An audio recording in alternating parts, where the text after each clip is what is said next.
La coopérative Kahawa ya Umoja wa Rutshuru va permettre l'accès aux marchés internationaux afin de bien vendre notre café. Tel a été le vœu exprimé par le président de la Kukuru après son élection à la tête du comité d'administration. Ces élections qui se sont déroulées au dernier jour de l'Assemblée générale ont été dirigées par l'ingénieur Safari Fidel, chef de bureau provincial en charge de l'administration rurale, des projets agricoles en province du Nord Kivu. Il donne la quintessence des matières qui ont été décortiquées pendant ces 3 jours. Parmi les différentes phases qui ont été organisées par rapport au terme de référence, il était question d'abord de restituer les textes qui cadrent avec les statuts qui va gérer cette coopérative et aussi restituer encore les textes du règlement d'ordre intérieur et en fait valider les 2 textes.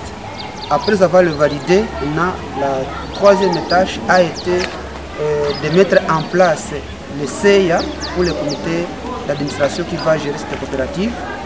Et c'est ça le résultat qu'on est parvenu à accoucher aujourd'hui.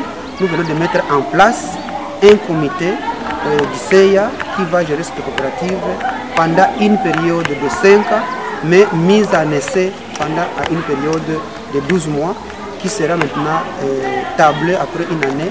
Les membres du CIA ont une mission de pouvoir sensibiliser les différents caféiculteurs dans les différents bassins de production de l'activité du café dans le territoire de Rutshuru, et les portes sont ouvertes à tout le monde qui veut adhérer à ces différentes microstations, tout à fait en respectant les normes qui cadrent avec le paiement de la part sociale, qui cadrent avec être planté, et en deuxième lieu adhérer aussi à la philosophie du projet PASA NK dans la province du Nord.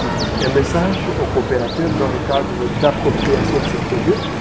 C'est prendre en main d'abord de ce qui vient d'être fait, et en deuxième lieu aussi encourager les autres à adhérer massivement aux différentes microstations de lavage, en fait qu'on parvienne à mettre en place un café de qualité qui sera vraiment renommé du territoire de Rutshuru.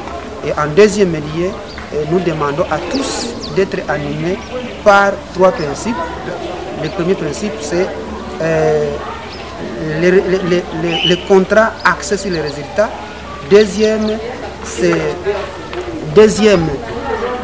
c'est la transparence. Et puis, troisième, la redevabilité, et aussi cultiver la culture d'être pacifique et de la cohabitation pacifique pour que Rutshuru puisse avancer, parce qu'eux-mêmes ont bien défini le nom de la coopérative. C'est une coopérative des agriculteurs unis pour mettre en valeur la filière café dans le territoire de Rutshuru. Désormais, notre métier va produire plus et va apporter des richesses, d'où l'appel aux autres cultivateurs du café d'augmenter les plantes de leurs champs, a déclaré un caféiculteur de la station de lavage de Top.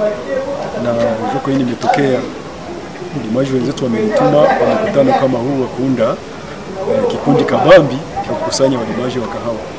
Kikundi kitakuwa na mafaa sana kwa sisi, sababu tokea zamani tuko tunalima makahawa, lakini kwanza soko hatuna, na kikundi kitatusaidia kupata soko na kutengeneza kahawa zetu kusudi ziweze kuitikiwa kwa soko za nje, sababu tulikuwa tunazitengeneza namna ya kienyeji.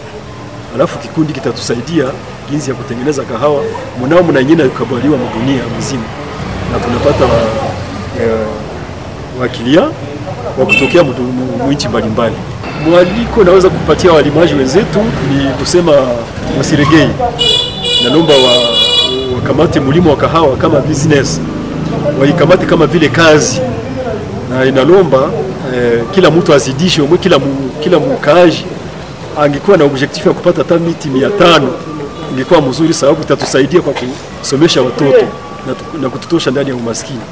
En clôturant ces assises, l'inspecteur territorial de l'agriculture a démontré les avantages liés à la culture du café une fois les différentes étapes de son entretien seront respectées. Jean Damascène Mozi. La culture du café a une grande rentabilité et a une durée de vie de plus ou moins 50 ans sur un sol qui reçoit régulièrement les fertilisants, soit chimiques, soit organiques.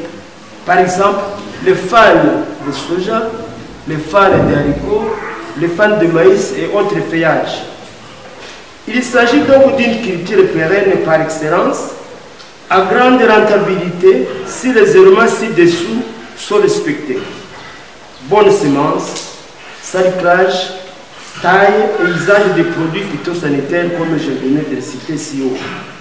Bref, les plantations caféières exigent un entretien régulier car c'est une culture sujette à de multiples maladies. Un bref entretien s'est tenu avec les dirigeants du CA et des commissaires aux comptes par M. Adelar Mbayahi, représentant des Ricolto, juste après les cérémonies de clôture.